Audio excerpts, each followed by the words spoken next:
공동주택 하자 소송 공영 부분 쟁점사항 두 번째 솔로몬 스토어 교육 강좌 노코스로 진행하도록 하겠습니다. 공동주택 하자 소송의 공영 부분 쟁점사항으로는 단지 내 각종 벽체 타일 DCM 부족 및 부착 강도 부족 시공이 문제가 되고 있습니다. 벽체 타일 DCM 및 부착 강도 시공 상태가 설계 기준과 달리 DCM이 일부 누락 및 부실 시공되어 기능상 저하, 품질 저하 등이 발생된 사항으로 이는 시공사가 시공비 절감 및 시공의 편의성을 이유로 임의로 DCM을 시공한 것으로 판단되며 이로 인한 타일의 균열, 파손, 탈락 등의 2차 피해가 우려되고 시공비 차익 등이 발생되고 있습니다. 따라서 기능상 지장을 초래하고 설계 기준에서 정한 성질이나 성상을 갖추지 못하여 품질을 하락시킨 피해에 대하여 적절한 보수와 대책이 요구되고 있습니다. 관련 기준은 표준시방서 09000 타일 및 테라코타 공사 321 떠붙이기 건설 감정 실무 기준 DCM 부족을 기준으로 하고 있습니다. 개선 방향으로는 설계 기준 상태의 시공비와 실시공 상태의 시공비 차익을 보수비로 산정하며 타일 뒷면에 붙임 모르타를 바르고 빈틈이 생기지 않게 바탕에 눌러 붙여야 합니다. 모르타르 두께 부족은 건설공사 표준 시방사의 표준 품성을 보면은 떠붙이기 타일 뒷면 붙임 모르타를 바르고 빈틈이 생기지 않게 바탕에 눌러 붙여야 합니다. 떠붙이기에도 빈틈이 생기지 않게 눌러 붙여야 하며 붙임 모르타의 두께는 12에서 24mm를 표준으로 하고 있습니다. 건설 감정 실무 기준에는 표준 시방사보다 공사 시방사의 기재가 더 낮은 수준인 경우에는 건설기술진흥법 시행규칙 제40조의 취지에 따라 표준 시방사의 시공 기준을 우선으로 적용한다고 해석하고 있습니다.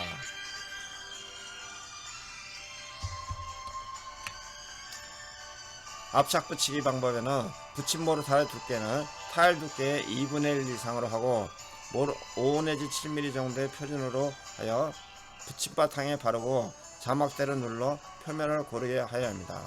타일 1의 붙임 면적은 모르타르 경화 속도 및 작업성을 고려하여 1.2제곱미터 이하로 하고 붙임 시간은 모르타르 배합 후 15분 이내로 하여야 합니다. 건설 감정 실무에는 DCM 부족에 대해서 타일면 DCM 부족은 탈락면의 유관 관측 또는 타공 시 타격음으로 미시공 여부를 판단하며 모르타르의 접착력 약화는 들뜸, 처짐, 탈락의 내재적 원인이 될 수 있으며 현재 외관상 들뜸, 처짐, 탈락이 나타나지 않은 상태라면 중요한 하자로 보기 어렵고 사용 검사 전에 미시공 하자로 분류하고 있습니다. 다만 기능상 하자가 발생할 우려가 있다고 보이는 경우에는 별도로 판단을 해야 합니다. 비용 산정하는 방법은 DCM 부족을 해소하기 위해서는 타일을 철거하고 재시공해야 하는데 이러한 경우는 하자가 중요하지 아니하고 그 보수에 가다한 비용을 요하는 경우 해당하며 하자로 인한 손해 즉 하자 없이 시공하였을 경우 시공 비용과 하자 있는 상태들의 시공 비용 차액을 산정을 합니다.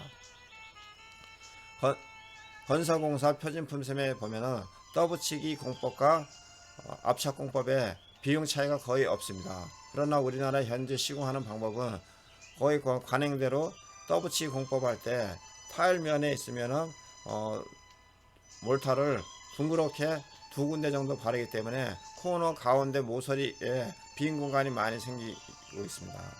이런 상태대로 벽에 타일을 붙였을 경우에는 위생기구, 수건거리, 휴지거리, 기타 액세서리를 붙였을 경우 타일이 파손될 우려가 있기 때문에 반드시 떠붙이기 공법이라도 빈틈이 생기지 않게 시공을 해야 합니다. 단순하게 차액으로만 산정을 한다고 하면은 시공사가 부실 시공을 반복하게 되므로 이러한 것은 근절되도록 해야 할 것 같습니다.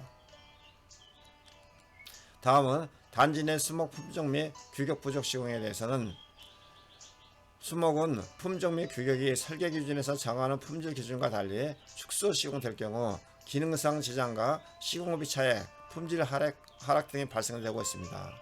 시공사가 공사비 절감과 시공 편의성을 위해 임의로 두께 축소 시공한 것으로 판단되어 시공사가 임의 축소 시공하여 발생된 하자 피해에 대한 적절한 보수와 대책이 요구되고 있으며, 관련 기준은 준공도면 총괄 수량표를 첨부하며 설계 기준 상태의 시공비와 실시공 상태의 시공비 차액을 보수로 산정을 해야 합니다. 옥상 및 옥탑 노출 우레탄 두께 축소 시공에 대해서는 옥상의 노출 우레탄 도막방수 두께가 설계 기준에서 정하는 품질 기준과 달리 축소 시공되어 옥탑 바닥의 방수층이 크게 저하된 상황으로 누수에 의한 구조체 내구성 저하 및 코어 내부 누수 발생 등의 2차적인 문제점을 일으킬 수 있는 사항입니다. 이는 시공사가 공사비 절감과 시공 편의성을 위해 임의로 축소 시공한 것으로 판단되며, 따라서 설계도서의 정한 기준을 축소 시공하여 기능상 지장을 초래하고 설계 기준에 정한 성질이나 성상을 갖추지 못하여 품질을 하락시킨 피해에 대한 적절한 보수와 대책이 요구되고 있습니다. 노출 우레탄 두께는 보통 설계 도면에 3mm를 표기를 해야 하는데, 최근 설계 도면에는 거의 상당 부분이 두께 표시를 잘 하고 있지는 않습니다. 두께 모든 우레탄 방수뿐만 아니라 도장 두께, 도장 횟수 여러 가지 등을 치수를 표기를 하지 않으므로, 이는 건축사 설계도서 실시설계도서 작성 기준에 위배되는 사항으로 건축사가 큰 오류를 범하고 있다고 볼 수 있습니다. 반드시 설계 도면에는 치수, 두께 이런 것들을 명확하게 표시하여 시공하는 과정에서 감리자, 감독자, 나중에 사후에 분쟁이 해결될 수 있도록 정확하게 표기를 해야 합니다. 노출 우레탄뿐만 아니라 비노출 우레탄도 보통 3mm를 기준으로 하고 있습니다. 노출 우레탄 같은 경우에는 거의 칼로 이렇게 오려가지고 버니어 캘리퍼스로 두께를 측정할 수가 있으므로, 이 두께가 부족한 경우에는 단순하게 건축주하고 시공사 간에 맺은 내역서를 기준으로 하는 게 아니라 건설공사 표준 품셈에 있는 단가를 적용하기 때문에 재보수하는 비용이 상당히 많이 나오기 때문에 시공사는 설계도서에 의한 두께를 꼭 지켜야 할 것 같습니다. 보통 표준 품셈에는 평탄 부위는 두께 3mm, 찍혀 올린 부위는 두께 2mm 두께를 확보할 수 있도록 사용량을 환산해야 합니다. 사용량은 3kg 경화물 비중, 찍혀 올린 부위는 사용량의 2kg 1제곱미터당 사용을 해야 합니다. 각동 옥상 평지붕에 바닥 묵은 콘크리트 두께 축소 시공, 보통 설계 도면에는 80 내지 100mm 정도를 시공을 합니다. 그러나 옥상 같은 경우에는 구배를 잡아 물이 자연스럽게 배수가 될 수 있도록 가운데 부분은 좀 높게, 양측 들에 있는 쪽에는 좀 약간 얇게 시공하는 경우가 있습니다. 그러나 두께를 측정하는 경우에는 중간 정도 평범한 부위를 이렇게 측정을 하는데, 코어 채취를 하게 되면 바로 두께를 확인할 수가 있습니다. 따라서 지하주차장 묵은 콘크리트와 옥상의 묵은 콘크리트 같은 경우는 코어 채취를 거의 요즘 대부분 하고 있으므로 시공사에서 설계 도서에 의한 두께를 꼭 확보해야 할 것 같습니다.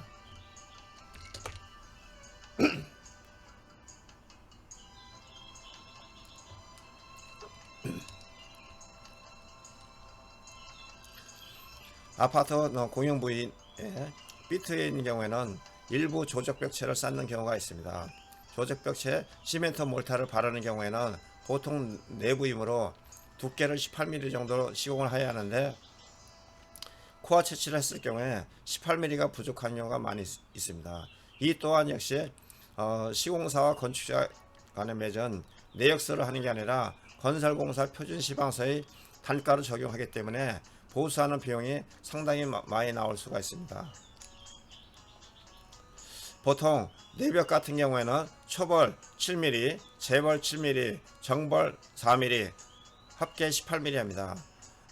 공사를 다 한 다음에는 초벌, 재벌, 정벌 다 확인할 수는 없지만 전체 두께는 확인할 수 있으므로 설계도서에 한 두께를 꼭 확보가 되어야 할 것 같습니다.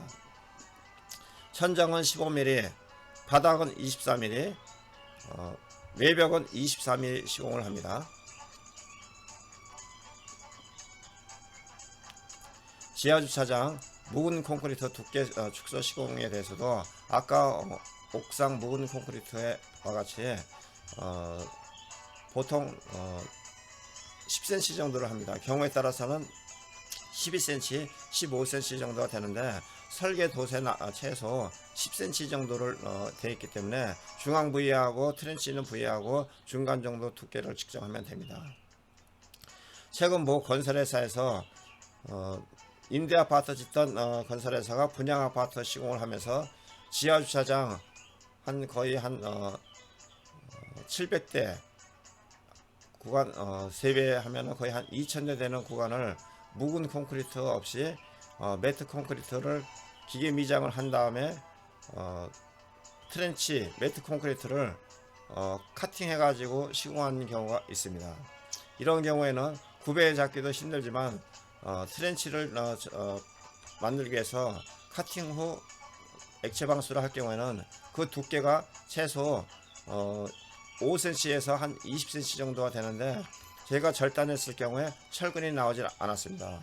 설계 도면에는 철근 피복 두께가 기초인 경우에는 보통 한 8cm 정도가 되는데 20cm 정도를 카팅을 했는데도 철근 배근이 나오지 않은 상태로 봐서는 철근 배근도 상당히 부적합하게 시공을 한 것 같고, 아무리 돈이 들어간다고 하더라도 지하주차장 바닥인 경우에는 묵은 콘크리트를 꼭 해서 구배 시공을 하고 트렌치를 설치를 해야 할 것 같습니다. 지하주차장 램프 바닥 도막방수 두께 시공. 램프인 경우에는 거의 도막방수를 표기 안 하는데 이거는 설계상의 오류일 수도 있습니다. 지하주차장 램프는 조면 처리를 하고 있기 때문에 거기에 도막방수를 할 수도 없고, 이런 경우에는 보통 묵은 콘크리트 타설을 하기 때문에 램프에 액체 방수와 보호 몰타를 하고 그 위에 묵은 콘크리트를 하고 조면 처리를 하는데 이건 설계상의 좀 오류인 것 같습니다. 만약에 도막방수를 한다고 했을 경우에도 바닥인 경우에는 3mm를 시공하고 벽체인 경우에는 2mm 도막방수를 시공해야 합니다. 주민 공동시설 화장실 바닥 벽체 액체방수 성능 부족 두께 시공.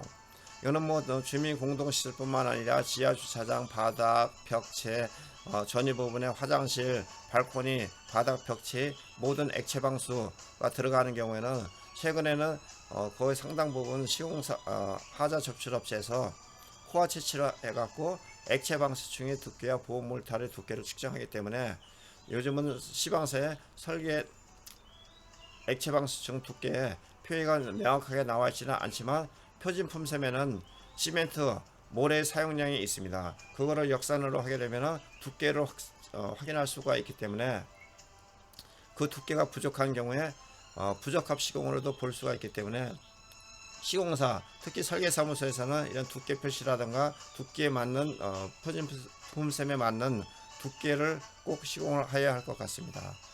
만약에 그 두께를 필요하지 않은 경우에는 어떤 각 회사별로 제공하는 시방서 특약사항에 의해 가지고 그런 입증되는 자료가 정확히 있을 경우에는 나중에 분쟁이 발생됐을 경우 해결할 수 있는 방법이 있다고 봅니다.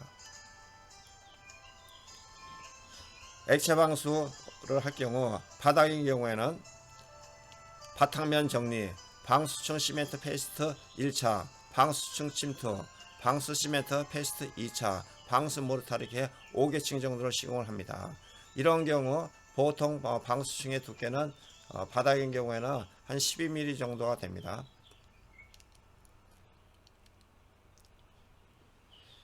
단지 내 보차도용 포장 하부 모래 포설 두께 축소 시공.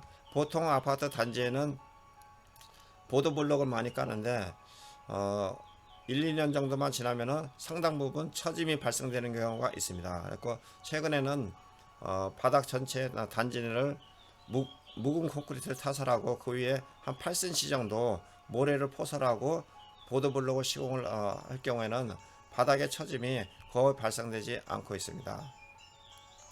그리고 이런 거는 설계 도면에 모래 포설 두께가 나와 있기 때문에 몇 장 드러내 가지고 두께를 측정하면 바로 두께를 확인할 수가 있기 때문에 설계 도서에 의한 두께는 꼭 시공을 해야 할 것 같습니다.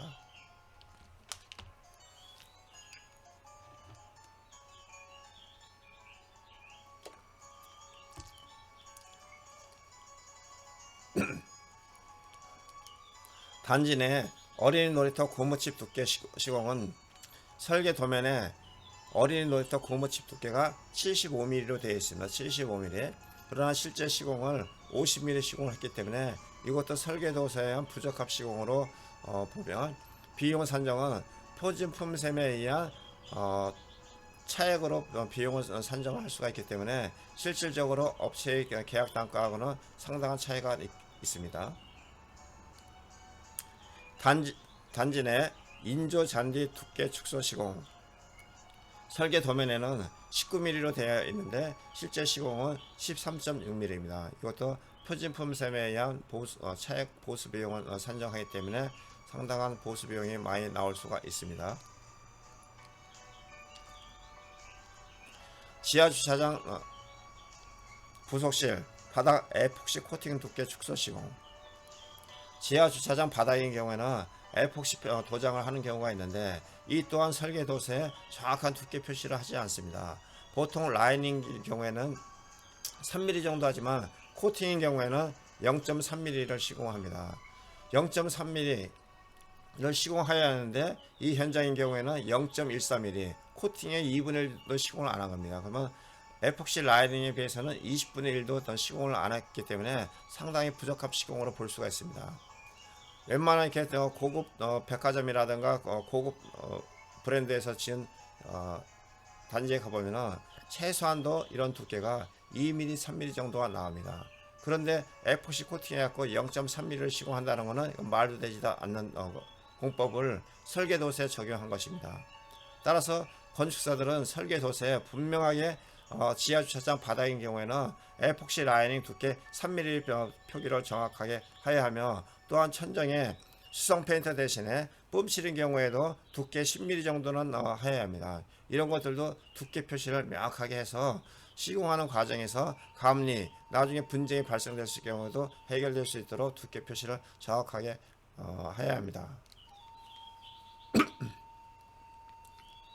에폭시 페인트 칠 코팅 경우에는 표준품 셈에는 300ml를 300 마이크로미터를 하게 되는데 이런 경우에는 물탱크실 바닥이라든가 이런 경우는 이렇게 할 수는 있지만 지하 주차장 바닥은 에폭시 라이닝 공법을 적용을 해야 합니다.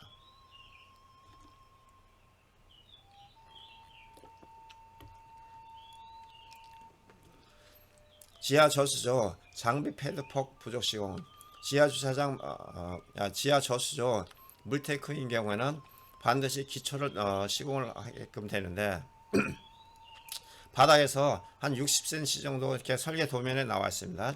60cm 정도 띄어서 폭을 40cm로 해가지고 쭉 물탱크 길이만큼 시공을 해야 합니다. 또한 또 물탱크를 설치하기 전에 에폭시 페인트를 칠해야 되는데 항상 에폭시 페인트를 뒤늦게 시공하다 보면은 물탱크실 앞에서 자리에 한 1m 정도밖에 시공을 못합니다. 그 시공하는 경우도 굉장히 또 어려움이 있기 때문에 물탱크를 설치하기 전에 에폭시 페인트를 칠해야 되는데 당 현장인 경우에는 설계 도면에 40cm가 나와 있는데 30cm 시공을 한 것입니다. 이거는 설계 도서하고 현장 시공 상태 확인하면 바로 이렇게 나올 수 있는 부분이기 때문에 이렇게 부적합한 시공은 설계 도서를 처음서부터 수정을 해가지고 공사를 하든지 설계 도면대로 시공을 하든지 이렇게 해야 할 것 같습니다. 지하주차장 컨트롤 조인트 일부 상위 시공 보통 지하주차장 기둥인 경우에는 45도 각도로 이렇게 시공을 하고 일정한 거리를 띄워서 시공을 해야 하는데 사진은 거의 비슷하게 시공이 됐지만 상당 부분 컨트롤 조인트를 윗부분만 살짝만 또 카팅하는 경우라든가 두께 폭이 좀 부족한 경우 또 컨트롤 조인트를 하게 되면 그 위에 저기 아스팔트 코킹을 해야 되는데 이런 부분을 누락해 할 경우에는 차 안에서 차 밖에 있던 모래들이 계속 쓸려 들어가기 때문에 상당히 안 좋은 결과를 나타날 수가 있습니다. 주차장 차량 통행로 높이 일부 부족 시공인 경우에는 차량 통행로에 콘크리트로 높이 20cm, 벽에서 나오는 폭 30cm 정도, 이 정도 시공을 해야 하는데 일부 통행로가 좀 부족한 경우가 있고, 그 다음에 주차장 통로인 경우에는 2.3m 정도 높이가 확보가 돼야 하는데 본 사진과 같이 2.28m, 한 두께가 2cm 정도, 3cm 정도가 좀 부족한 경우가 있습니다. 이런 경우에는 배관과 배관 밑에 받침대, 그 다음에 앵커 볼트, 그런 것까지 전부 다 감안해서 시공을 해야 하는데, 배관 밑면까지만 2m 30을 이렇게 했을 경우에는 앵글과 볼트 길이가 보통 7cm 내지 한 8cm 정도 내려오기 때문에 그런 부분은 감안해서 시공을 해야 합니다. 최근에 천정 높이가 이렇게 좀 많이 좀 부족한 경우가 있는데, 보통 최상층인 경우에는 단열재 두께가 22cm입니다. 슬라브 두께보다 단열재 두께가 더 두껍습니다. 그전에는 단열재 두께를 한 80mm, 100mm 정도 했는데 2배 정도가 되기 때문에 배관을 할 경우에는 단열재 밑에다 배관을 하고 일정 거리를 띄어야 되기 때문에 천정 높이가 상당히 낮아집니다.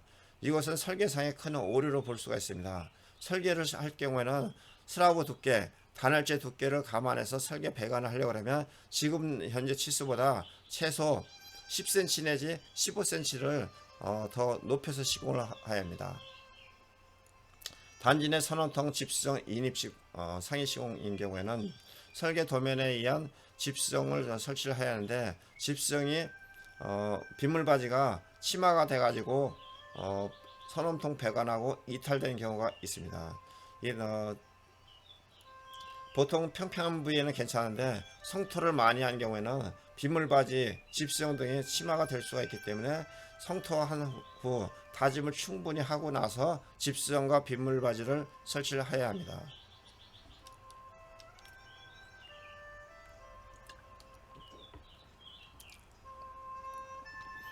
지하주차장 천정에 보면은 스프링클러가 있는데 가끔 가다 보면 일부 살수장애 및 헤드 설치가 좀 부족한 부분이 있습니다. 스프링클러 헤드는 반경 60cm 이상 공간은 확보가 되어야 하는데 일부 좀 부족한 부분이 있는 부분에는 스프링클러를 이렇게 플렉시블이라든가 좀 일부 배관해서 옆으로 좀 재시공을 해야 합니다. 스프링클러 헤드의 반사판 중심과 보의 수평 거리는 0.75m 미만인 경우는 보의 하단보다 낮아야 되고, 0.75에서 1m 미만인 경우에는 10cm, 1m에서 1.5m 미만일 경우는 보의 하단 높이의 수직거리가 15cm, 1.5m 이상인 경우에는 보의 하단 수직거리가 0.3m 이상 떨어져야 합니다. 비트 지하주차장의 소재고 이격 부족한 경우에는 보통 이제 아파트 지하주차장 밑에 소재고를 오수관 배관을 하게 됩니다. 이런 경우 오수관 배관 끝에는 소재고를 설치를 해야 하는데, 소재고를 설치하려고 하면 나중에 소재고 청소를 할 수 있도록 일정한 거리가 떨어져야 합니다. 청소고로부터 지름 65mm 이하에 가는 30cm, 75mm 이상에 가는 45cm 이상 공간이 확보가 돼야 하는데 일부 이렇게 현장 조사하다 보면 이 거리가 부족한 경우가 있습니다. 꼭 거리 확보가 되어야 되는데 생각처럼 현장 조건하고 이런 기준하고 좀 안 맞는 경우가 좀 가끔가다 있습니다. 옥상 및 옥탑 균열, 특히 외벽 균열도 마찬가지인데, 균열은 크게 보면은 0.3mm 미만, 0.3mm 이상, 충전식 수평 균열, 이런 정도 망상형 습식 균열이 있습니다. 균열은 0.3mm 미만인 경우에는 표면 처리 공법, 0.3mm 이상인 경우에는 에폭시 주입 공법, 습식인 경우는 습식 에폭시 주입 공법, 그 다음에 층간 수평 균열은 충전 시 공법을 하며 망상 균열은 1제곱미터 단위로 뽑습니다. 균열 보수를 한 후 도장하는 방법은 균열을 중심으로 해서 좌우 15cm, 0.3m 폭으로 기준으로 하고 있습니다. 균열 수성 페인트를 작업할 경우에는 부분 도장인 경우에는 2회 도장을 하고 전체 도장인 경우에는 1회 도장을 합니다. 부분 도장인 경우에는 표면에 바탕 처리를 하지만 전체 도장인 경우에는 바탕 처리를 하지 않습니다. 그리고 아파트인 경우에는 외벽 줄눈 보수를 할 경우 수성 페인트를 할 경우에는 반드시 고수 할증을 봐야 합니다. 예를 들어 25m인 경우에는 고수 할증을 건설 감정 실무 기준에는 45%를 하게끔 되어 있습니다. 상당히 그 인건비가 높습니다. 실제 시공하는 것보다도 건설 감정 실무 기준이 상당히 좀 고수 할증에 대해서는 좀 높게 됐는데 25층인 경우에는 인건비의 할증의 45% 정도를 하여야 합니다. 지하 피트 점검구 누수 흔적인 경우에는 지하 주차장 같은 데 보면은 상당 부분 뭐 결로 현상도 뭐 많이 생기고 그러는데 가끔 가다 보면은 누수되는 경우들이 있습니다. 이런 부분에는 콘크리트 면을 파치하고 액체 방수와 보온몰타 시공을 해야 합니다.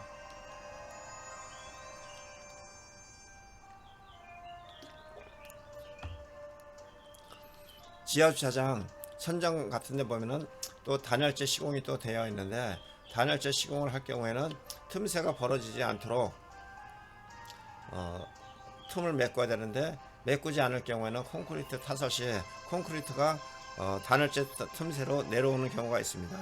내려오다 보면은 이런 부분을 통해서 결로 현상이 발생될 수가 있기 때문에 콘크리트 타설하기 전에 우레폼으로 충질을 하고 또 하부에서 거푸지 제거한 다음에도 우레폼으로 2인 부위를 전부 다 충진을 해야 합니다. 또한 지하주차장과 엘리베이터 타는 통로 부위에는 여름철에 결로 현상이 많이 생깁니다.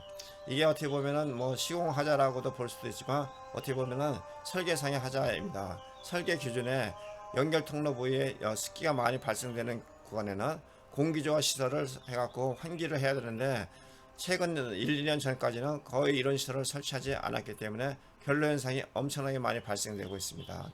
심지어 바닥에 한 5cm 정도 결로 현상이 깔리는 경우들이 있어갖고 제습기를 설치하는 경우가 있는데 제습기 설치하는 거는 좀 그렇고 처음서부터 공기조화 시설을 해갖고 환기 시설을 반드시 해야 할 것 같습니다. 이는 설계상의 오류로 볼 수 있습니다. 옥상 바닥 묵은 콘크리트 방리 방락 들뜸. 옥상에 묵은 콘크리트 시공을 할 경우에는 거의 상당 부분이 뭐 동절기에 거의 시공하는 경우가 많이 있어갖고 들뜸 현상들이 많이 발생되고 있습니다. 좀 가급적이면 동절기 이전에 묵은 콘크리트를 설치하고 해서 구배 시공 잘 해서 세역선으로 잘 미장을 할 경우에는 이런 방리 방락 들뜸 현상 등을 방지할 수가 있습니다. 지하주차장 비트의 트렌치 구배 분량. 보통 비트인 경우에는 묵은 콘크리트를 10cm까지 하지 않고 한 6cm 정도나 이렇게 할 것 합니다. 6cm 가지고 집수정과 집수정 거리가 20m, 30m인 경우 그 구배를 잡아서 물이 자연스럽게 배수한다는 것은 거의 불가능합니다. 그래도 최대로 구배 시공을 이렇게 해서 해야 하는데 물이 좀 고여 있다 그래갖고 이게 시공하자라고 볼 수도 있지만 현실적으로 물이 자연스럽게 내려가기 위해서는 20m, 30m의 집수정 거리 경우에는 최소 15cm 해야 하는데 비용이 많이 들어가기 때문에 6cm 정도일 경우 어느 정도 이런 것들은 좀 감안을 해야 될 것 같습니다. 주연관 상부 캐노피 바닥 구배 불량 물고임. 이런 경우에도 방수를 하고 나서 묵은 콘크리트 구배 시공만 잘 하게 되면은 물고임 현상을 방지할 수가 있습니다. 그리고 또 여기에도 도막 방수의 경우는 반드시 두께 3mm 정도 확보가 되어야 하고, 드레인 설치를 한다면은 드레인 뚜껑을 잘 설치하고 구배만 잘 시공하면 될 것 같습니다. 아파트 저층부 석재 균열 파손 이격 오염. 1층 보통 조경 구간에는 이제 외벽에 거기서 상당 부분이 석재 시공하거나 페인트 시공을 합니다. 그런데 상당 부분 한 1년, 2년, 3년 지나가지고 이렇게 가다 보면은 그 조경토가 10cm 내지 한 20cm 정도가 침하되는 경우가 있습니다. 이런 것들을 감안해 가지고 미리 좀 약간 성토 부분을 좀 약간 더 높게 해야 하는데, 나중에 페인트는 한번 다시 한번 더 발라주면 되지만 석재인 경우에는 바닥에서 10cm, 20cm가 들떴을 경우에는 상당히 미관상 보기도 미관상 기능상 심해 지장을 초래하기 때문에 성토할 때 좀 10cm, 20cm 정도는 더 높이 성토를 해야 할 것 같습니다. 주민 공동시설 관리시설 출입문 창호 개폐 분량인 경우에는 프로젝트 창인 경우에 상당 부분 저희 연결 철물이 가끔 이렇게 좀 탈락되는 경우가 있습니다. 이런 부분만 잘 주의하면 될 것 같고, 그 다음에 현관에 쌍여닫임을 설치할 경우에 그 뒷부분에 우편 사사함을 설치하는 경우가 있을 경우는 우편 사사함이 보통 두께가 한 20cm 정도 되는데, 쌍여닫임 문이 벽에 바짝 붙어 있을 경우에는 문이 완전히 열리지 않는 경우가 있습니다. 계단실 및 엘리베이터 도어 클로저 누유 발생. 본 사진에서 보는 것과 같이 도어 체크와 몸통이 두 개가 있습니다. 이런 경우에는 방화형 도어 체크로 볼 수가 있는데, 몸통이 하나인 경우에는 내화형이나 일반형으로 볼 수 있습니다. 우리가 계단실은 방화문으로 볼 수가 있는데, 방화문은 방화문에 맞는 방화형 도어 체크를 설치해야 합니다. 방화형 도어 체크는 문을 완전히 90도 열었을 경우에 스톱이 정지가 됩니다. 그러다가 불이 났을 경우는 자동적으로 문이 닫히는데, 내화형 도로는 90도에 열었을 때 쓰질 않습니다. 그냥 자동적으로 문이 닫히는데, 일반형 도어는 쓰지도 않고 불이 났을 경우에 도어 체크가 열에 의하고 센서가 파손되기 때문에 문이 닫히지 않습니다. 그러니까 설계 도서를 작성을 할 경우에는 방화형 도어 체크인지 내화형 도어 체크인지 일반형 도어 체크인지 분명하게 표기를 해야 합니다. 방화문에는 방화형 도어 체크를 해야지 일반형 내화형 도어 체크를 설치했을 경우는 이거는 재시공을 해야 합니다.